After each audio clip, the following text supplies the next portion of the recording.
इतना टाइम हो गया है ये एग्ज़ाम देते हुए, मुझे बहुत ज़्यादा फ़र्क नहीं पड़ता है सच बताऊँ तो।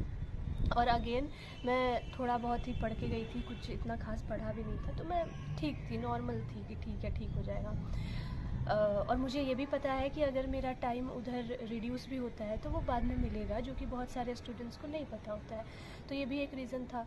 तो मैं तो परेशान नहीं थी, और मैंने साथ में जो अपनी बगल वाली जो मेरी लड़की थी, मैंने उसको भी बोला कि यार देखो, इतना परेशान होने वाली बात नहीं है, टेक्निकल ग्लिच है और वो लोग संभाल लेंगे। पर ये इतने बार हो गया, उसके बाद फिर मुझे डर लगा कि ये लग रहा है शायद कुछ और है। तो जैसे तैसे एग्ज़ाम शुरू होने से पहले, और हाँ, जैसे दो तीन बार लॉगिन होता है। एक फ़र्स्ट लॉगिन होता है जहाँ हमारा रोल नंबर और वो सब आता है, पासवर्ड। उसको जब हमने पास किया तो फिर वो आता है ना लिखने के लिए, हैंड रिटन सैम्पल वगैरह, वो सब लिखने के लिए आता है। तो हर स्टेप पे जैसे ही हम एक स्टेप क्लियर करके चुपचाप बैठते, वैसे ही वो एरर आ जाता।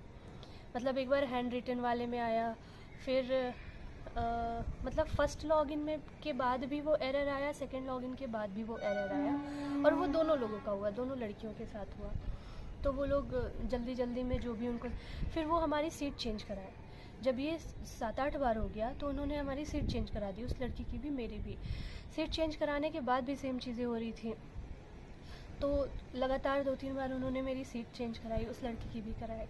फिर जैसे तैसे एग्ज़ाम शुरू होने से जस्ट कुछ सेकंड पहले हमारा स्क्रीन ठीक हो गया। जो हमारा सीट चेंज किया गया था, 2-3 बार चेंज करके जिस भी सीट पे हम बैठे, वहाँ पे हमारे कंप्यूटर्स चल रहे थे अच्छे से, उस लड़की के भी और मेरे भी। तो जो 2 सेक्शंस थे शुरू के, इंग्लिश और क्वांट, वो बहुत अच्छा हुआ, और उसको देख के मैं समझ गई कि ये भी बहुत ही इजी पेपर है। तो शुरू से ही एक कॉन्फिडेंस बन गया कि ठीक है, पहले जो हुआ वो हुआ, उसको छोड़ो, फोकस करो पेपर पे, क्योंकि पेपर तो अच्छा होने वाला है, इजी था पेपर।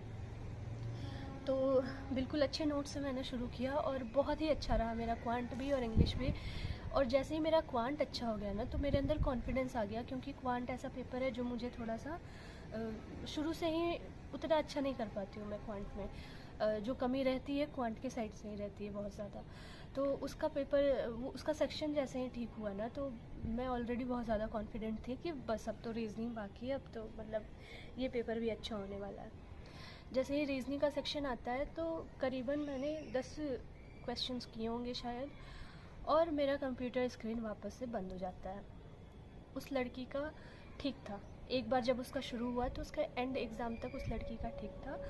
इकलौती मैं बची जिसका जैसे ही 10 क्वेश्चन किया रीजनिंग का, वो स्क्रीन मेरा वापस से उसमें एरर आ गया।